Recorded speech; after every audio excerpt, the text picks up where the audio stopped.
하나님의 말씀은 맛있습니다. 하나님의 말씀은 즐겁습니다. 하나님의 말씀은 생명과 행복을 줍니다. 500독 성경 통독 훈련 원장입니다. 여수 살리는 교회 임기환 목사가 하나님의 말씀을 봉독하고 전하는 하늘의 문이 활짝 열리는 시간입니다. 함께 하시면 기적이 일어납니다. 알람을 설정하시고 들으시면 좋겠습니다.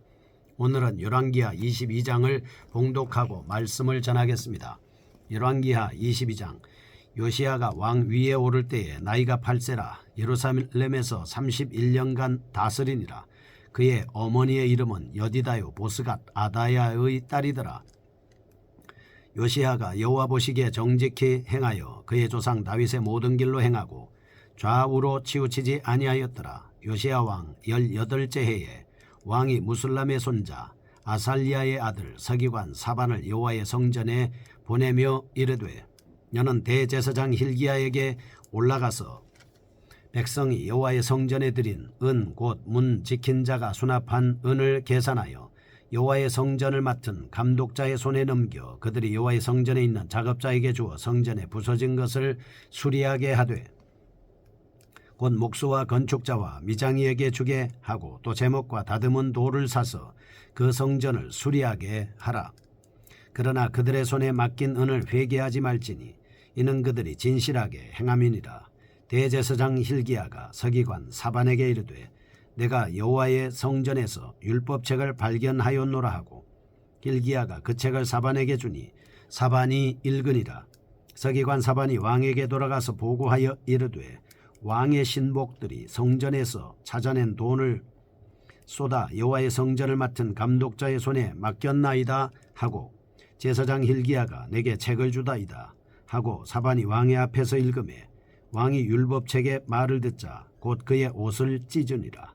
왕이 제사장 hil기야와 사반의 아들 아히감과 미가의 아들 악볼과 서기관 사반과 왕의 시종 아사야에게 명령하여 이르되 너희는 가서 나와 백성과 온 유다를 위하여 이 발견한 책의 말씀에 대하여 여호와께 물으라. 우리 조상들이 이 책의 말씀을 듣지 아니하며 이 책에 우리를 위하여 기록된 모든 것을 행하지 아니하였으므로 여호와께서 우리에게 내리신 진노가 크도다. 이에 제사장 hil기야와 또 아히감과 악볼과 사반과 아사야가 여선지 훌다에게로 나아가니 그는 할하스의 손자 디가의 아들로서 예복을 주관하는 살룸의 아내라. 예루살렘 둘째 구역에 거주하였더라.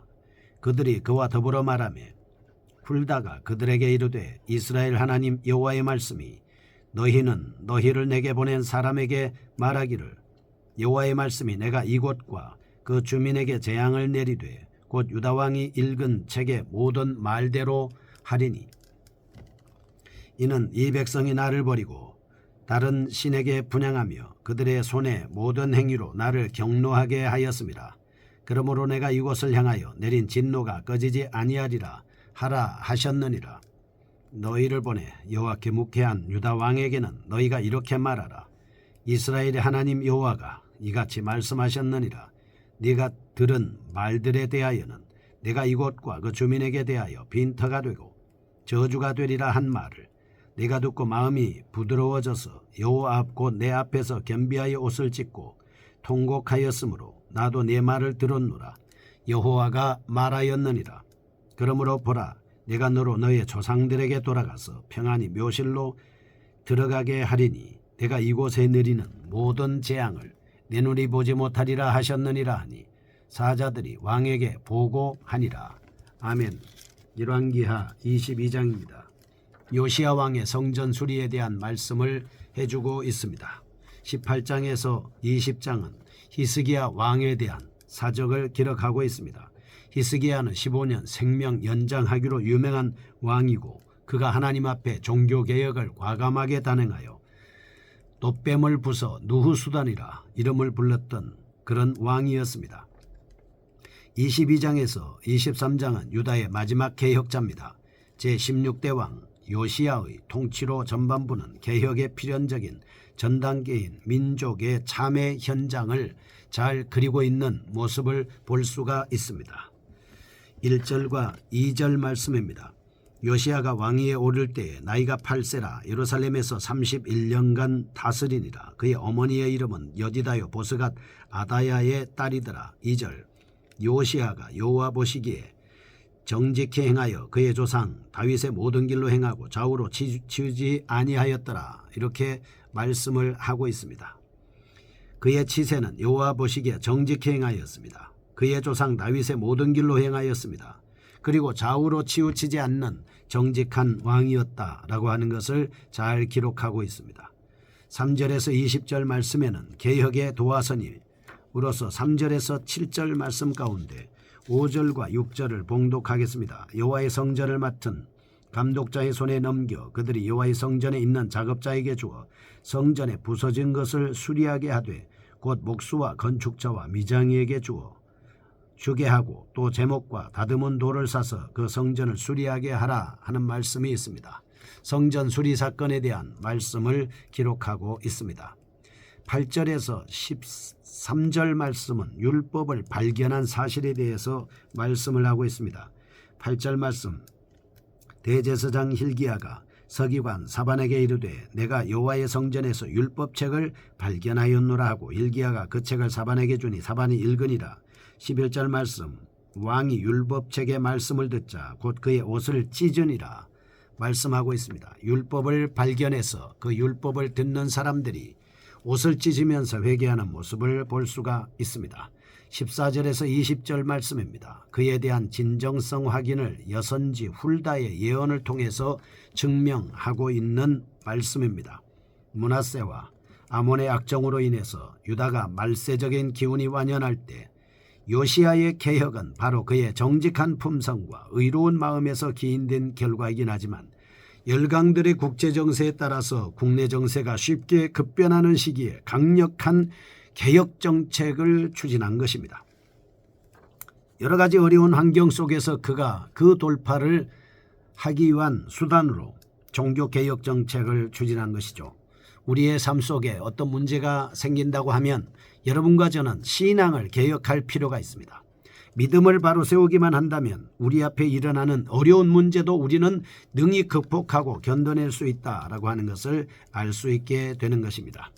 요시야가 8세의 왕위에 오른 시점은 유다가 아수르에 종속되어 있었습니다. 즉위 14년이 되는 해에는 아술바니팔 왕이 죽으면서 아수르가 쇠퇴하기 시작했습니다. 이때 신 바벨론 제국의 창시자인 나보폴라살이란 사람이 북서쪽에 해당하는 메대 나라와 동맹을 맺으면서 아술바니팔이 죽은 후에 아수르를 대항하게 됐습니다. 아수르가 쇠퇴하면서 비로소 바벨론, 메대, 애굽이 등장하기 시작했죠. 역사의 판도가 바뀌기 시작한 것입니다. 이때 요시야의 개혁 방향은 두 가지였습니다. 첫 번째, 유다의 종교적 순화가 이루어졌다라고 하는 것입니다. 지금까지 이스라엘 백성들이나 유다 백성들이 하나님의 말씀을 어기고 마음이 완악해졌습니다. 그러나 요시야의 종교개혁을 통한 하나님의 말씀을 읽고 낭독함으로 인해서 종교적인 순화가 이루어졌다. 둘째, 예배에 예루살렘 집중화가 이루어졌다라고 하는 것을 알 수 있게 됩니다. 요시야의 개혁은 9장과 10장,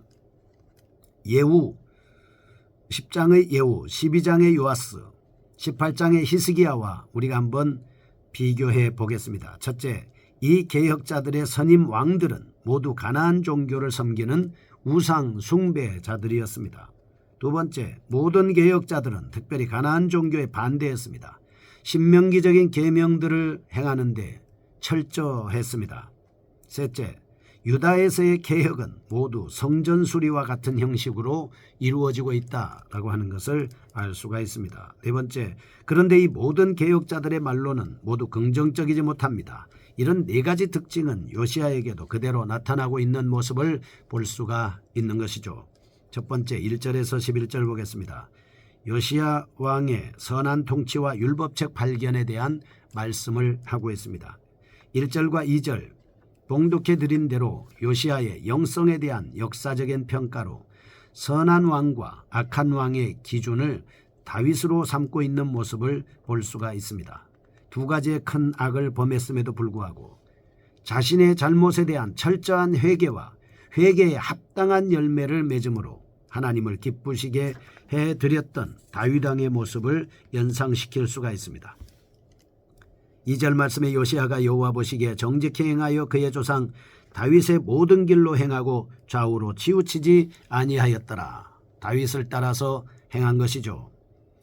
뿐만 아니라 3절에서 7절 성전 수리하는 것은 요아스 히스기야의 때에 시도된 성전 수축이 다시 한번 반복되는 것이다. 이렇게 볼 수가 있습니다. 이는 곧 구약 역사에 있어서 하나님과 그 백성 간의 만남이 이루어졌던 장소인 성전의 중요성을 재인식시켜줍니다. 산당 중심의 예배를 배격합니다. 예루살렘을 중심으로 한 전 민족을 한 구심점으로 규합시키기 위한 것이었습니다. 성전이 있어야 하나가 되는 것 아니겠습니까? 8절에서 10절은 요시야가 종교개혁을 일으킬 수 있는 기준, 종교개혁의 근간이 되는 율법책을 발견하고 있습니다. 11절은 요시야가 그 내용을 직접 정치하고 통곡하며 회개하는 장면을 말씀하고 있죠. 이런 사실을 통해서 우리는 첫째, 진실한 왕 아래에는 진실한 신하들이 있다는 것입니다. 22장 7절 말씀을 보시면 그러나 그들의 손에 맡기는을 회개하지 말지니 이는 그들이 진실하게 행함이니라 이렇게 말씀을 하고 있습니다.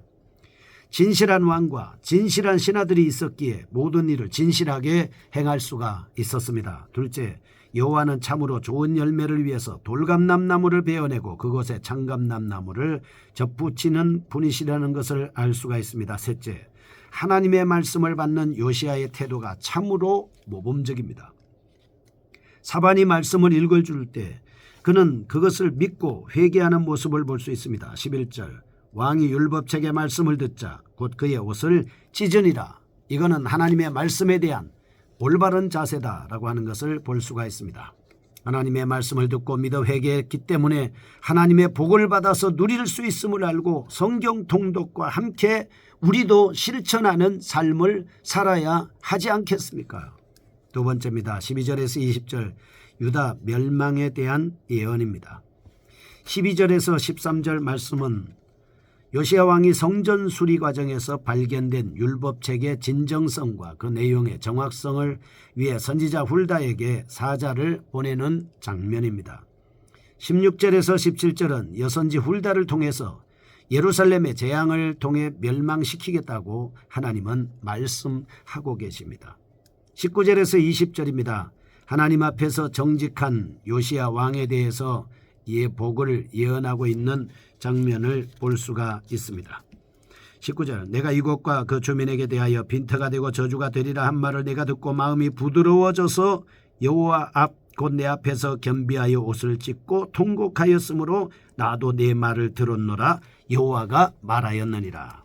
하나님의 말씀을 잘 듣고 회개할 때 하나님께서는 그에게 복을 주시겠다라고 이렇게 예언을 하고 있는 것입니다.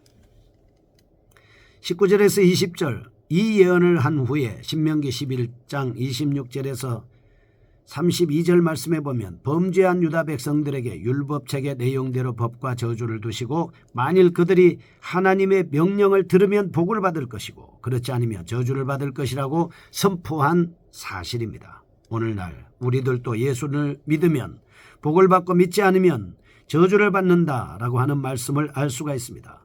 19절에서 20절 말씀에 하나님 앞에서 겸비한 신앙을 가진 요시야 왕에게 축복을 예언한 것도 일종의 신명기적인 사고로 하나님의 계명에 순종하여 정직히 행하면 복을 받습니다.